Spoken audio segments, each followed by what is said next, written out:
Stop pushing Kenyans to the wall. Stop waking the sleeping lions. Kenyans are the sleeping lions. So stop pushing them to the wall. My question to you is this. What if Kenyans decide that they are going to protect themselves from the police brutality, from the police killings, from the state abductions? Will we have a country? No, I want you to answer me. If Kenyans decide today that police were supposed to protect us are the same people who are killing innocent Kenyans, and they decide to protect themselves from these police officers, will we have a country? Will we have a country? Kenyans now saying, we must stop these police abductions. We must stop these police killings. We must stop this police brutality. Will we have a country? When Kenyans decide to lynch police officers, will we have a country? So let's stop pushing Kenyans to the wall. And my message is very clear. I want to tell the government of Kenya, please stop pushing Kenyans to the wall. Kenyans are only the sleeping lions.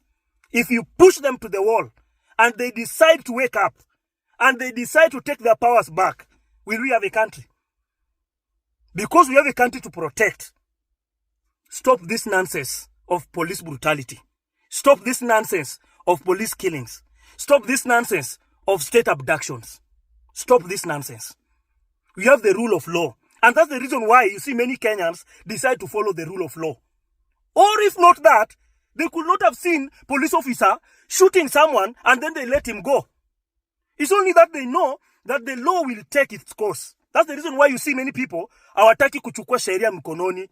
Wanajua kwamba Kenya iko na sheria. Na wale ambao wanavunja sheria watashikwa. But when they see the police officers killing people anyhowly, and there is no action being taken, I'm telling you, stop playing games with Kenyans. They can decide today to take actions in their own hands, and you will not like it. I'm telling you. Let us stop this nonsense. Hii kitu mnaona hapa ati mnajaribu kuangalia what will Kenyans do. If we kill Ojang in police cell, what will Kenyans do? If we kill someone who is selling mask, just someone selling mask has no problem, nothing. He just decide to sell his mask because anajua leo kuna protest na watu lazima wanunue mask. Ana decide kwenda kuuza mask yake because serikali wameshindwa ku create jobs for him. He decide now, let me go and sell mask. Na hiyo place anauza mask, hapo ndio anapigwa risasi. Anapigwa risasi at a close range. And Kenyans are quiet. Because you think you are protected. Huh? Polisi wako na bunduki, hakuna Kenya wa Kenya watafanya. Uko na KDF, hakuna Kenya watafanya. We are not sheep. Kenyans see kondoo that you can decide to slaughter anytime you want. No. I see a scenario where Kenyans will now decide we have to protect ourselves. Because the government who's supposed to protect us have decided now that there is no protection for the citizen anymore. They can send the police, go and washike. Go and abduct them. Go and kill them. And then nothing happens to the police. So my question to you is this. Would you like to see a scenario where Kenyans now come up and say, let us protect ourselves, because the police by that time would have been the enemy? That the enemy of Kenyans are the police. Will we have a country? No, we will not have a country. But because we know we only have one country, that's the reason why sometimes you see, tunajaribu control ourselves. Police anakuja na shoot mtu hapa kwa mtaa, nothing happens. Ukiangalia vizuri, aipoa iko kwa mkono ya serikali. Aipoa wako kwa mfuko ya serikali. Aipoa anakontroliwa na the government. Wanaambiwa hapana, huyo mtu simshike. Hapana, huyo mprotect. Huyo mwingine usiendelee nayo, hiyo kesi drop. So, who is going to protect Kenyans against all this evil? Who is going to protect Kenyans? No one. So, stop pushing Kenyans to the wall. To an extent where Kenyans will now start discussing what can we do how to protect ourselves. What can we do against this police brutality? What can we do against these abductions? No. We cannot get there. So before Kenyans start thinking of these things, do the right thing. We have a country to protect. But we cannot have people who are thinking for them to remain in power, they have to kill innocent Kenyans. That is not going to happen. I think the next phase, this next conversation we are going to have in this country, we are going to ask ourselves a question. Is a police officer given a mandate to kill or to protect? Those are the questions we are starting going to ask. Then we are going to ask ourselves the question, who is the enemy of Kenya? And then we are going to deal with the enemy. Many will die in the process of dealing with the enemy, but freedom will come at the end. So as Kenyans and the government we need to vote here, please, the government of Kenya Kwanza, please, let peace reign. Follow the rule of law. The constitution you swore to protect, let it reign over everything. So let us not play games with the lives of Kenyans. We are not going to do that. My fellow Kenyans, we have to decide the kind of country we want for ourselves, the kind of country we want to have for our children, and the kind of country we want to have for the next generation to come. We have to decide now. Because we cannot have a country where the police are behaving like bandits. We cannot have such a country where the police are behaving like terrorists, terrorizing innocent Kenyans they swore to protect. We cannot have such a country. We cannot have a country where the same people who swore to keep us safe are the same people who are abducting us. We cannot have such a country. Our forefathers fought for the total freedom of this country and its citizens. Now we cannot be at a point where the politicians are now using the police officers to terrorize Kenyans. We cannot have such a country. We have to decide. And this time round, we have to do it right. We want to elect people who knows what Kenyans want. And that's the reason why I'm saying, come 2027, we are going to have what we call People's Manifesto. The Citizens' Manifesto. We are not going to wait for the politicians to come with their manifesto. Something they know they will never achieve. This time round, we don't have too many points. We just have a very few points, and they have to sign it with us. Very simple. People are suffering in this country. Children are not going to school. Healthcare is the problem. Security, those who are supposed to secure us, are the people who are abducting us and killing innocent Kenyans. We cannot have such a country. And we have to make a tough decision. We have to decide the kind of country we want for ourselves come 2027. My fellow Kenyans, we only have one country. And we cannot allow the country to go to the dogs. We cannot allow that. We have to protect our country and to make the right decision, and to make the right decision to elect good leaders who are going to take us to the next step. I want to see Kenya where the rule of law is respected. Every citizen is have the total freedom written for them in the constitution. So it is time for you and me to decide the kind of country we want to have. Arrest all the officers who are involved in the killing of Albert Ojang. From those who arrested him in his rural area, those who tortured him, and those who took his body to Magathi Hospital. We want all these people arrested. For us to get justice for Ojang, we want every individual who participated in the killing of Ojang, from those who arrested him to those who took his body to Magathi Hospital, must be arrested. They must be arrested. We don't care who they are. Kila mtu lazima ashikwe, and they must face the law. They must face the law. We cannot live in a country where you think if you are a police officer or a DCI officer, you can just kill anybody you want, you can arrest anyone you want, you can torture anyone you want, you can abduct anyone you want. It can't happen like that. Lazima tukuwe na sanity in this country. So we are demanding the arrest of every police officers who arrested Ojang, Albert Ojang, those who brought him here in Nairobi, those who are in the Central Police Station, and those who took his body to Magathi Hospital. Because it is very clear that police officer was talking with someone on his cell phone. They need to tell us who was that guy who was commanding them to take the body of Ojang when they already knew that Ojang was already dead. We want all the officers arrested. Every officer, every individual who was involved in the arrest, torture, and killing of Ojang must be arrested. It is a must. My fellow Kenyans, no one is coming to save us. No one is coming to save us. We have to save ourselves from the state abductions, from the state killings, from the killings of innocent Kenyans like dogs in the police cells. We have to save ourselves. No one is coming to save us. Not even the broad-based government is going to save us. We have to save ourselves. And we have also to remember, we are the one who voted for this government to be in power. We are the one to vote this government out come 2027. It's like there is no hope in the country. People are living in fear. Where is the constitution you swore to protect and uphold?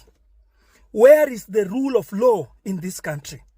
We cannot be killed like dogs by the police officers.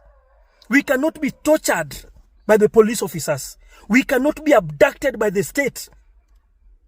The government, led by the William Samoei Ruto, swore to protect and uphold the constitution.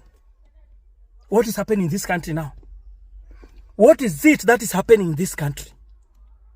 We have to protect ourselves because no one is going to save us and no one is coming to save us. We have to protect ourselves. We have to speak with one language. We have to unite. We have to protect one another because police and the government has failed to protect its own citizens, the people they swore to protect. The government has failed to protect us, and now we have to protect ourselves. Let us unite, lest we perish. Let us speak with one language. Let us be one as Kenyan. The time for us to be divided by politicians is over. The time for us to be manipulated by politicians is over. We have to unite as a people of Kenya. We have to speak one language. We have to follow one direction, and that is to liberate Kenya. Kenya has been colonized by dictators again. We are not yet free. We are not yet free. And no one is coming to save us. We have to save ourselves. Let us make the right decision. There is nowhere in all over the world that you vote for the government and the same government turn against you, kill you like a dog, torture you, abduct you, steal from you. There is no way such a government can be in Kenya. We have to make a decision to unite and to vote with one language. We have to know that tribalism is our number one enemy in this country. We have to know that we cannot trust the politicians anymore. We have to save ourselves because no one is going to save us. My fellow Kenyans, let us all unite and speak with one language. Let us unite and save our country because no one is coming to save us. We have to save ourselves and we have to save our country. The time is now. 2027, come out, vote in large number. Please, let us save ourselves and save our country. You cannot tell us that an innocent Kenyan arrested by the DCI officers, then 24 hours later, is dead in the police cell. We cannot have a country where the DCI officers are behaving like terrorists. We cannot have a country where the police officers are behaving like bandits. We cannot have such a country. We have the constitution. We have the rule of law. If you arrest someone because alimefanya makosa, you take him to court. Why did you arrest Albert Ojang?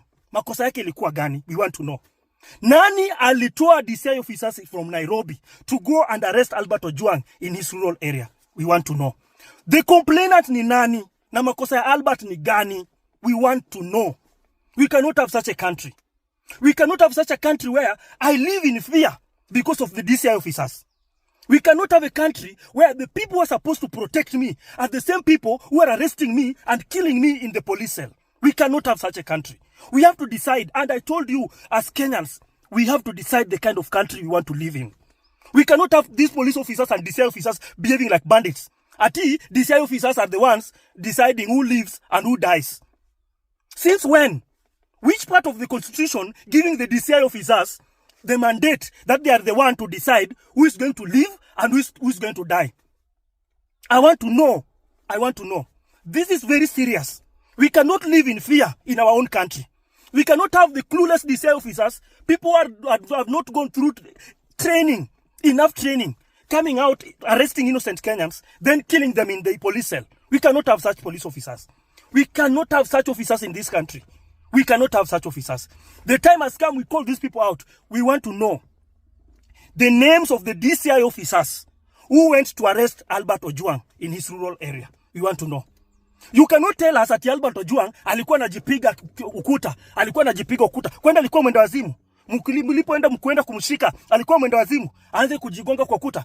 Even mwenda wazimu yenye tunajua, mwenda wazimu kabisa amefika 90%. Hawezi ingia kwa polisi na aanze kujipiga kwa ukuta.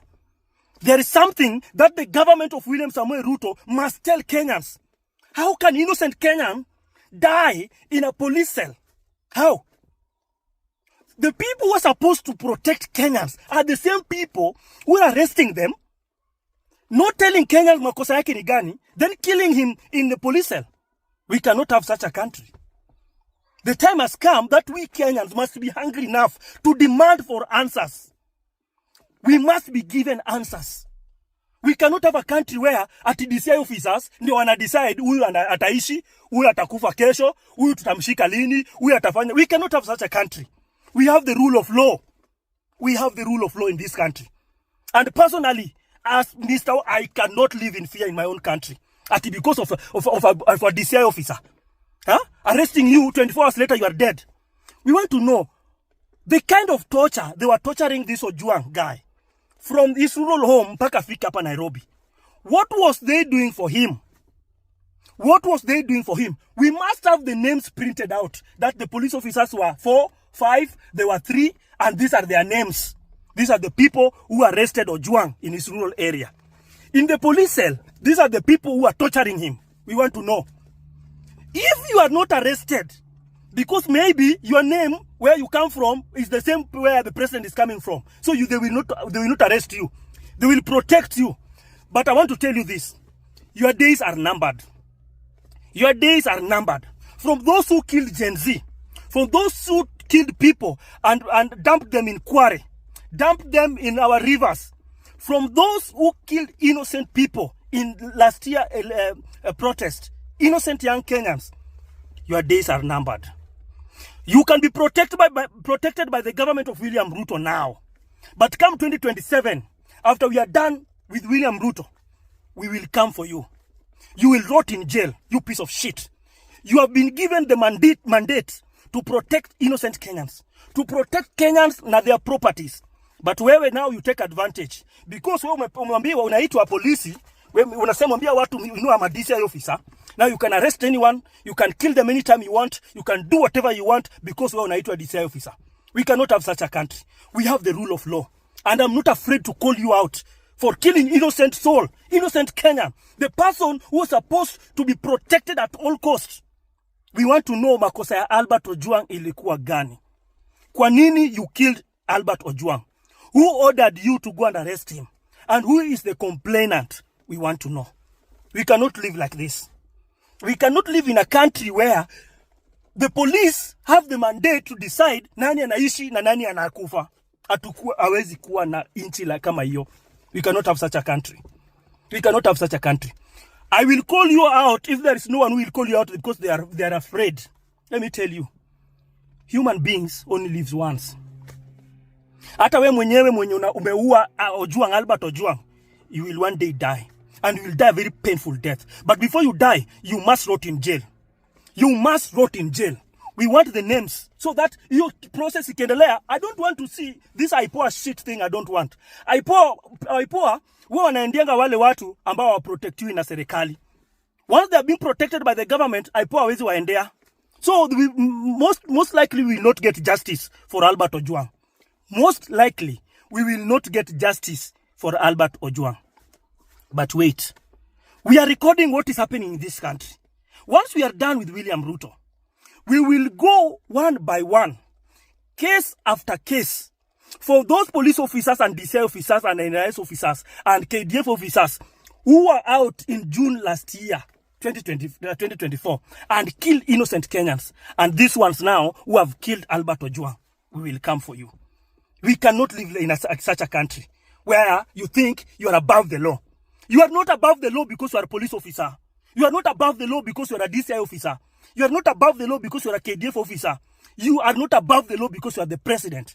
Mimi nilikuwa nafikiria Raila joining the government, hakuna Mkenya tauliwa kwa sababu of such nonsense. So, Kenya Kwanza government and ODM must tell us why they killed Albert Ojwang. They have to tell us.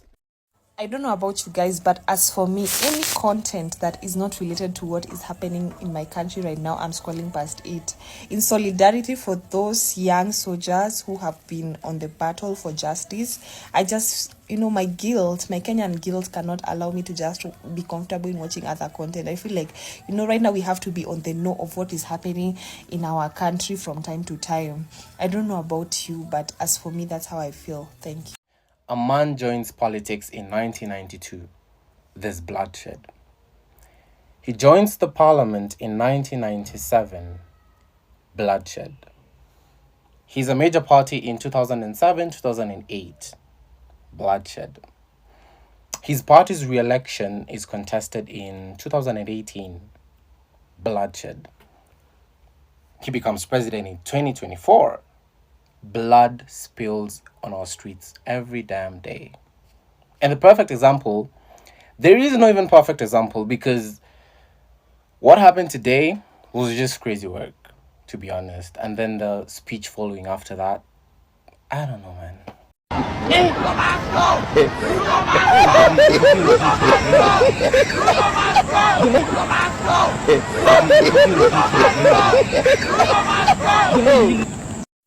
An innocent person like me to be dragged all the way here, really, is a matter that baffles me.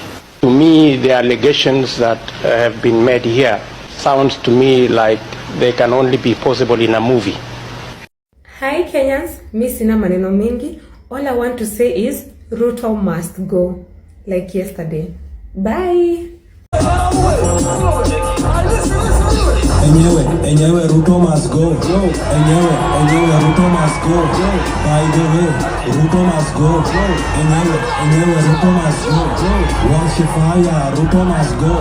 Enyewe, Ruto must go. By the way, Ruto must go.